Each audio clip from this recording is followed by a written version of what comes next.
We heard of a comedian that came to LA, and in his first year in LA, he had his own sitcom on network television and had his own movie called Soul Plane that he was leading. What do you think a plant is?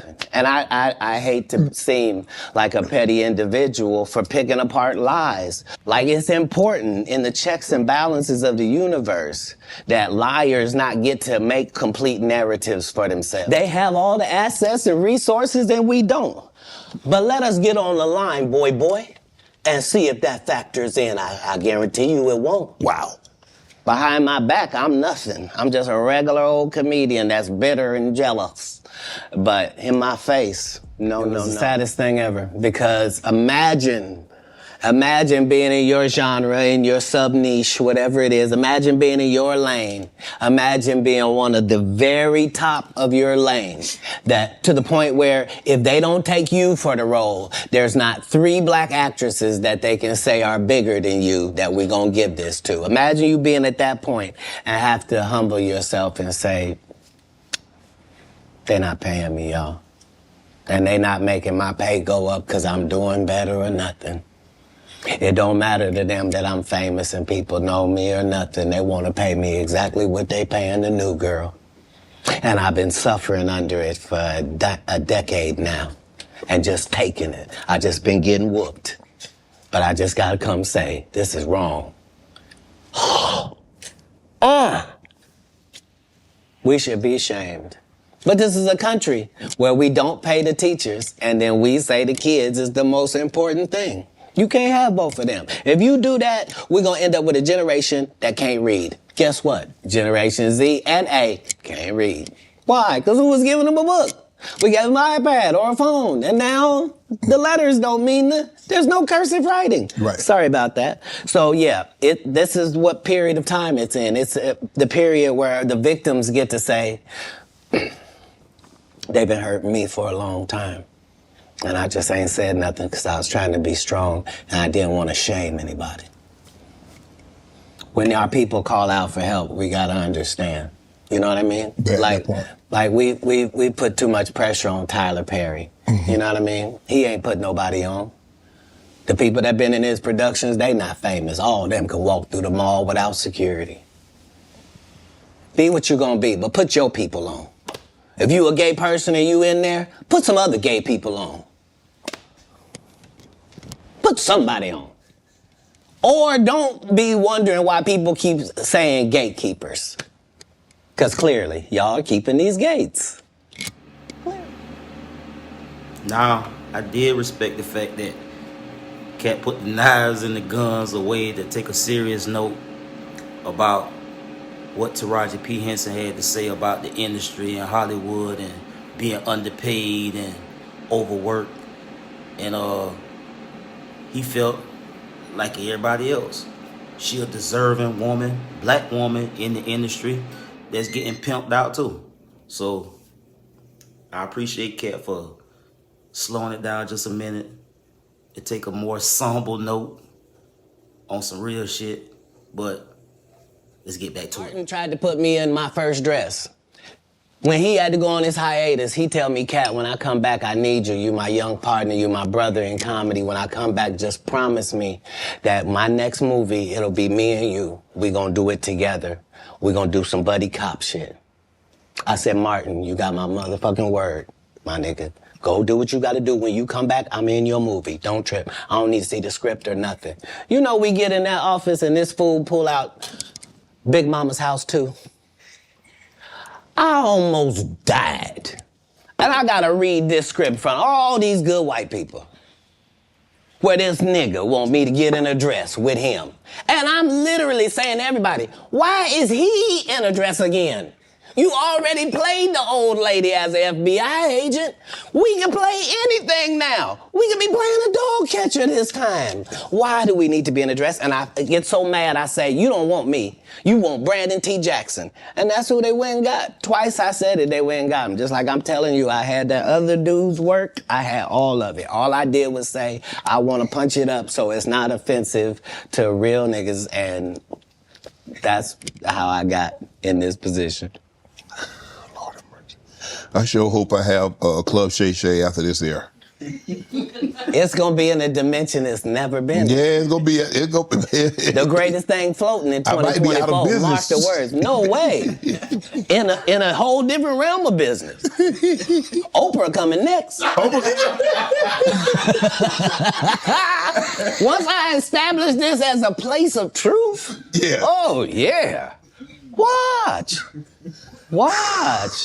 God's people ain't that went to go watch Mark Curry do his whole sitcom and then stole everything Mark Curry had. Now Steve got a sitcom where he the principal and he wear a suit and then he gets this high top fade, making all black men think he got the best lineup in the business. And it's a man unit.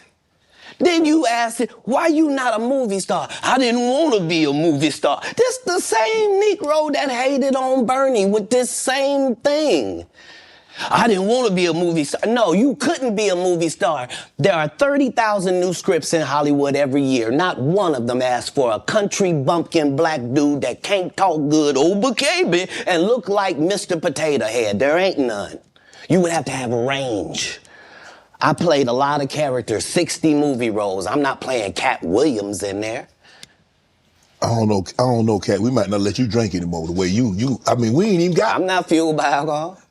I've had a sip, less than you. This is like Steve Harvey telling people he used to be homeless. That's my story. That's not his story. Steve Harvey wasn't never homeless. When Mark Curry was touring with him 25 years ago, he was making $3,000 a show in cash and doing 5 shows a week. They just tell the stories. Thanks to my wife, I'm where I am. You said that about the first wife. You forget that? You told us it was her. Then you went and married somebody else that think like a man. Like, what are you talking about? They think they can rewrite history. Pay you to not talk about things they don't want you to talk about. They tell you that themselves. I can't do that because Steve told you that he stopped doing stand-up because he had 7 TV shows. The only problem is when he stopped stand-up, he didn't have those 7 TV shows. He stopped stand-up because he got in a comedy battle called the Championship of Stand-Up Comedy with one Katt Williams in Detroit in front of 10,000 people and lost because Katt Williams said he was actually bald and that was a wig. And I went in, and that's why he couldn't do stand-up anymore. Imagine him coming to tell you another story where he got so big and it was Bernie and them's fault because they wanted to be movie stars. What? Lying to you about it. You gonna set the record straight? Are you kidding me? You let Ricky Smiley sit here and you said out that mouth, you stole Friday After Next, the one I was in. I wish all of America fumbled a bit when that happened. And then he said some stuff that we haven't heard in 100 years in Hollywood. You ain't say nothing. This man told you he had Katt Williams' role. He was gonna be Money Mike. Wait. And Katt Williams was gonna be the Santa Claus. Now 3 quick points. 3 quick. You mean in Hollywood they cast a 5'5" black Santa Claus that weigh 145 pounds? That's your story. Your story is the Ricky Smiley that couldn't even do curse words because he had a Christian fan base. He was gonna play the pimp. Why you didn't ask him why has he played a woman in more movies than he's played a man? Well, I didn't know he shouldn't be able. You wouldn't let a athlete that been on steroids talk about one of the greats. Ricky Smiley can't act because Ricky Smiley can't act. He told you the story about when the movie came out. Where did he say he watched it? At home. He wasn't even at the premiere. You telling this man, you stole that. Oh, so he could get his name in the same sentence with a great one. It is sad. He was just that bitter when we were shooting it. He told everybody, it should have been my role. Everybody on the scene. Why do you think no cast member has ever said anything?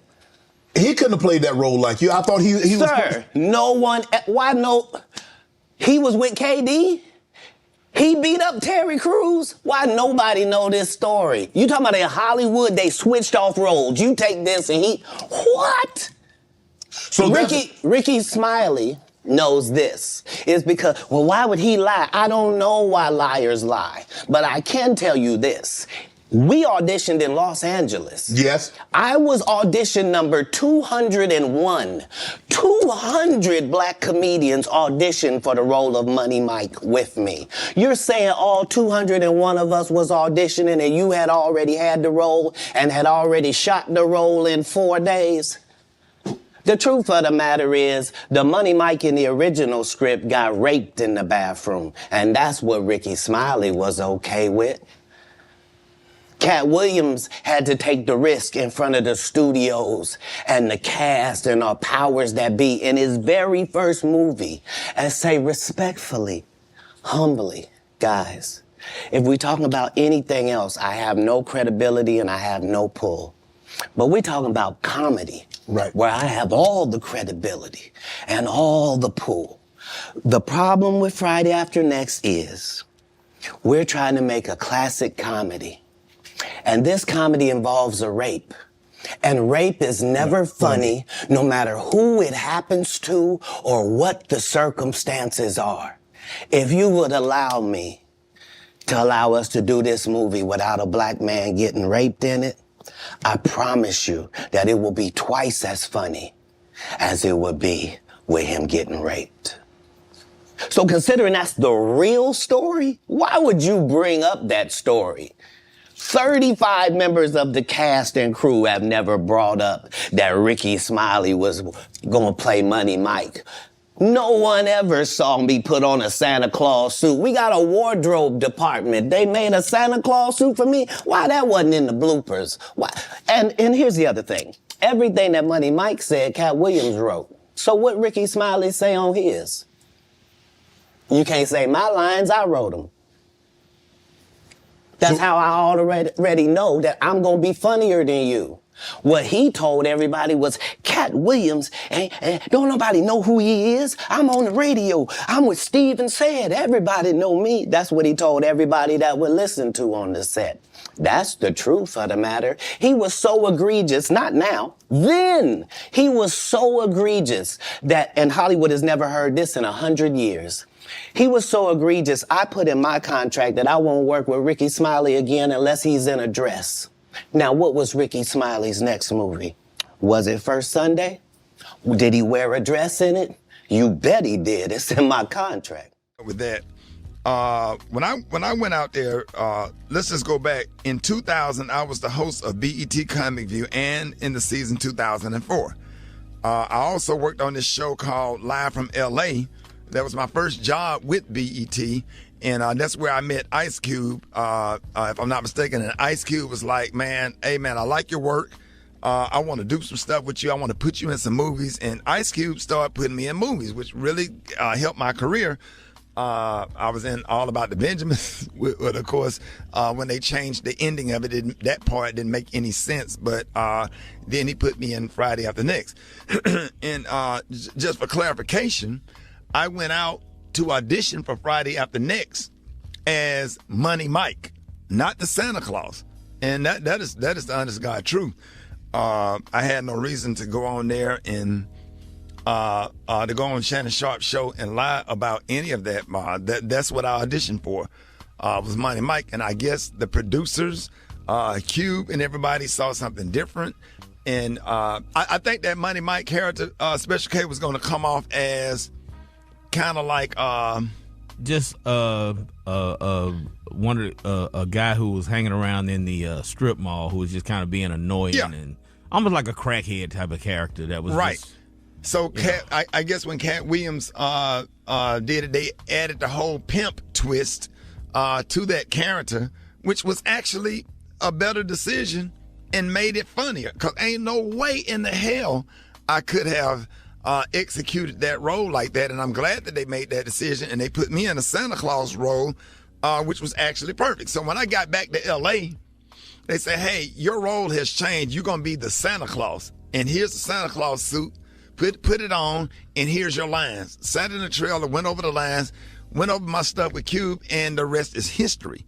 Had no reason. I just want to clarify that. Had no reason to lie about that. As a matter of fact, my manager at the time, Gary Abdo, who is still one of my best friends, who also helped start my career, and he's the owner of the Atlanta Comedy Theater in Atlanta. We got him on the phone. Just to clarify, Gary Abdo, good morning. Good morning, Ricky. How are you, my friend? Oh, I'm good, man. Just for clarification, you was my manager at the time. We went to LA together for the audition. Cube wanted to see us. What is your version? Yeah, well, we're old, and that was 23 years ago. So, our memories are what our memories are. You went out, you auditioned, they wanted you to play Money Mike. That was the sides that they had sent. The sides are the portion of the script for the part they want you to play. Those were the sides they sent. That was the audition you did. They said, great, we want you to play this role.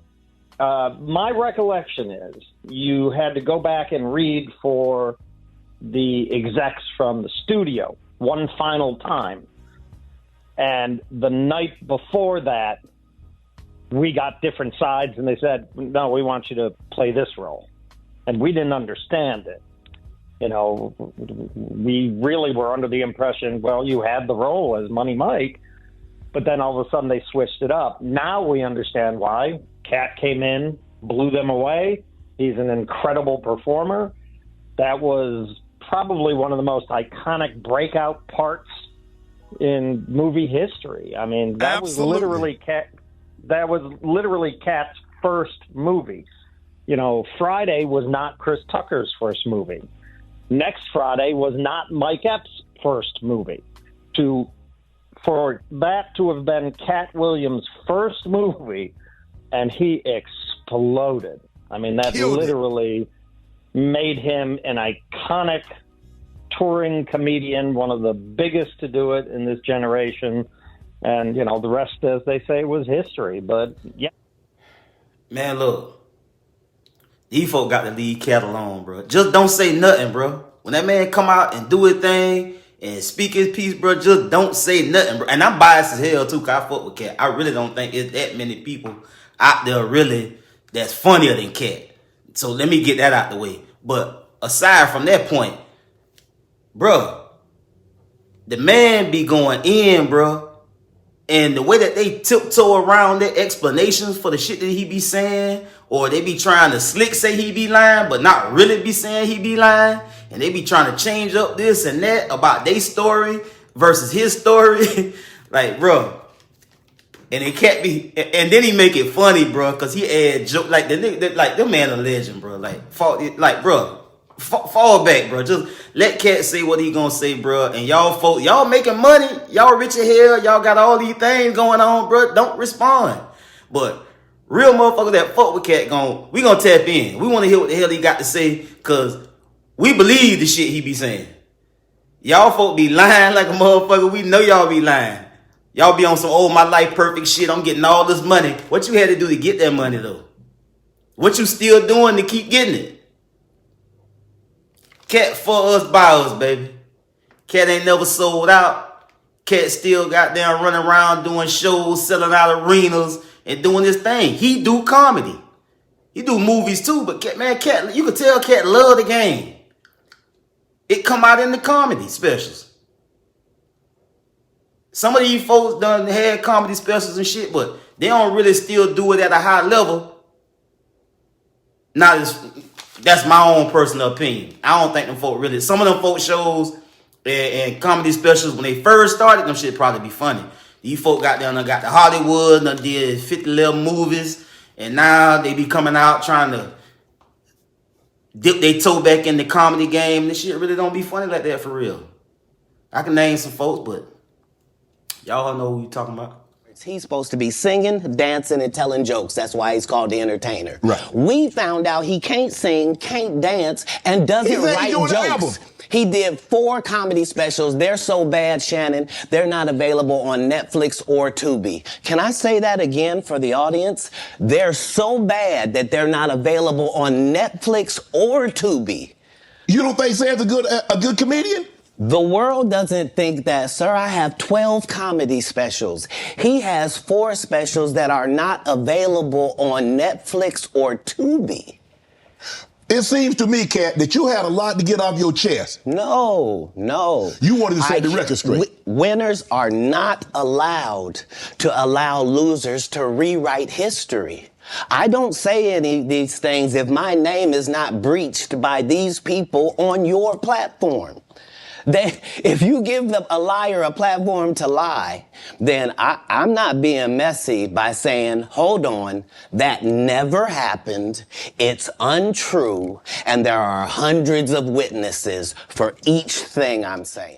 Look, I have no idea what this brother is talking about. That joke is over 30 years old, close to 30-something years old. I did the Kings of Comedy in 1999. Probably had been doing that joke 6-7 years before that. I don't even know if Katt was doing comedy then. So, you know, again, he's a talented brother. I have no idea what he's talking about. I've never seen Katt do a space shuttle joke. So, you know, that may be something that he believes is true.